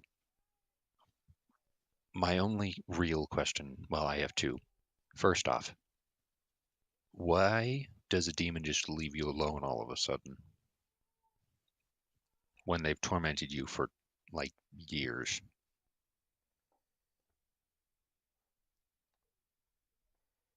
They have a saying that goes along the lines of the calm before the storm.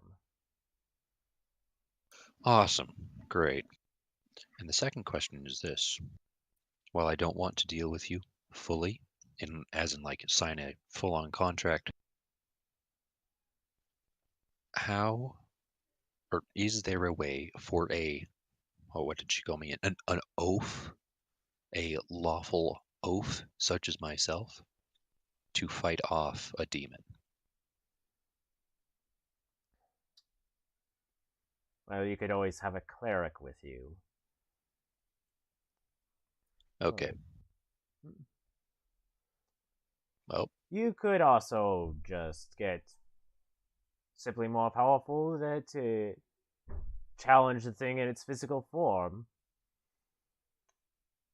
So, with any what you material planes people would say extra planar beings can only truly die on our home plane. uh, well, that doesn't help me a ton. Thanks for nothing. And he's gonna walk back to his chair.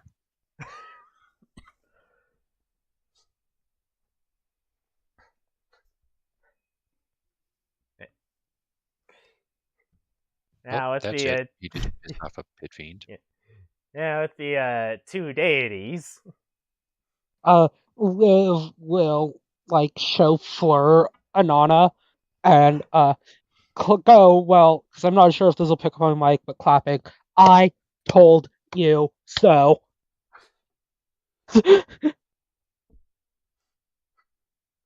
and the TC keeps getting higher. Look. Anyways, Lady Anana, I actually don't know the honorific for this one, but it's an Ari. Anari, Lady Anana, Lady Anana, Lord of Ron, Lady Anana, Lady Anana, oh no, oh no, it's currently fiddling with hollowed out nuts I gave him. Lady Anana, flirt for Lady Anana. You're not going to try to get me in your book club again, are you, Anana? Not yet. I'm here to celebrate Miss Livia's friend's birthday. And that goes the same for you too, Aron. I'm not going to get to you in my book club just yet. Maybe in the future. We'll see. That being said, this month we're reading the Similarion, so like, I would join. Yeah, here Aron's like, God damn it. That's a good one. Is that interest I hear in you, Aron? I mean, I'm not officially looking for new people to join the book club, but if you're wanting to join today, just let us know.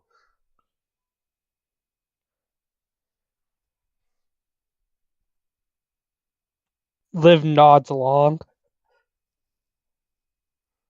So yeah, just figured I would get you acquainted with her. She starts talking to Inari in a fancy Japanese. Like, is she actually real? She is Fleur.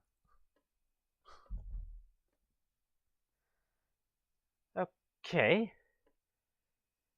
And I'm sure she would let you into the book club as well. You might even get, suggest that book that Aganai gave to you as your birthday present. I hear it's a lovely novel.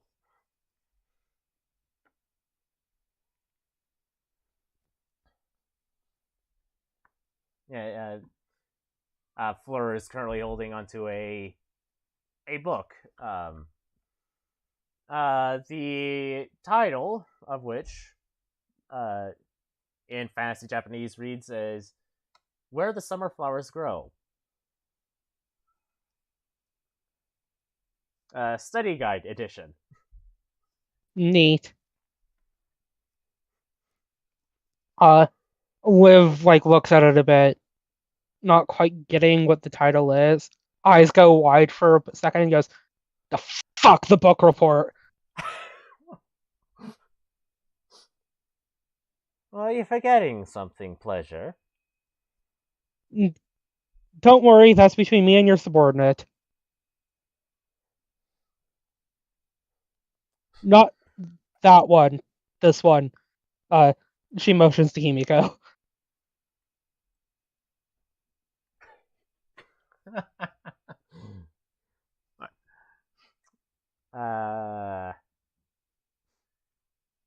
Liv, how much are you looking around for Dagmar? Liv's keeping an open eye out, but seeing as there haven't been glasses thrown or yelling in Elven yet, Liv is sort of on ease about it. So, not actively looking. Nah, I mean, she'll keep an eye out and see if she can see Dagmar. She'll take note of it, but she frankly wants to get Fleur just a little bit drunk, whether or not Fleur knows it or not, before the whole "Hey, Dagmar's here" happens. Just in case it actually does go as bad as, let's see, 6, 7 people have now told her that it would go badly. Yeah, I think we'll save that conversation for next time. Meanwhile, you actually have to get her to start drinking first. Oh, yeah, no, Liv is going to start spiking her tea. It's okay. She has 2 trickster spirits. A cultist of a Dionysus cultist sister. And also, frankly, I think Kanano would be willing to do it too.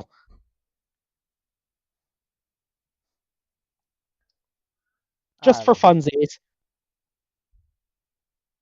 So at this point, Around would turn to everyone at that table and say, "Alright, now, those of you that aren't Archfey, go ahead, leave. That way the patrons and deities can have a fun conversation." Audrey just sort of looks about I technically fall into a weird gray area. Archfey, go. So, I mean, I'm Fey and I'm noble, so,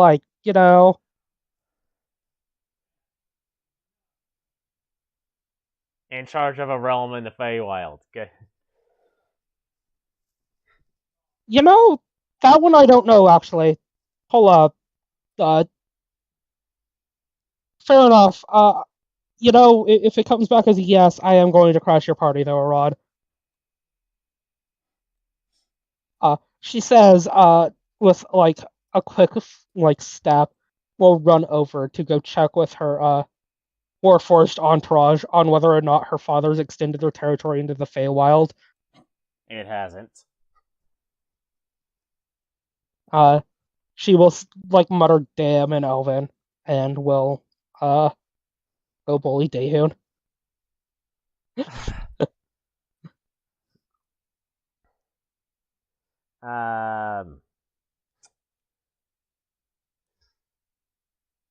Gorsa, do you want to make do you and Belith want to make one more set of investigation checks? Sure, let's do that. I still get advantage, right? Is Belloth helping? Or are you Yeah, of course, gonna... Bella. I mean, if not, then if Bellis can find some of her men, then she will bully 2 of them into helping Gorza and her. Alright, so you're splitting up then. So yes, you do have Yeah. advantage.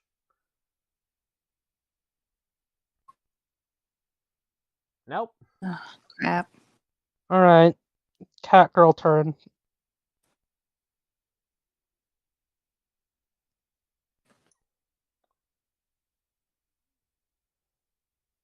Investigation. I meant to use. Oh no, no. Is that correct? Yeah, that's the correct investigation for Bellis. Okay. You don't find anyone by that name, though. Let me ask you this. Would Belloth have gone over to Harmony and asked for descriptions? Yeah, Or actually, not so much as ask as demand. yeah. It's definitely not as like a soft of a touch as Liv would, but she probably would. You would find that there is a person matching the description of the witch that Harmony described, heading towards the Bear Brawler. Cool. Bellis will have her effectively hoplite that's accompanying her go off and find Gorza and relay this information. She's heading off back to the Bear Brawler. Right. And I think that's where we're going to call it for this week, which gives me time to prepare a drunken rant for Fleur. Ah, Oh, fun. good. Fleur's going to be an angry drunk. I'm actually really looking forward to that. Yeah, prepare popcorn. Because people seem to like it when I talk to myself for minutes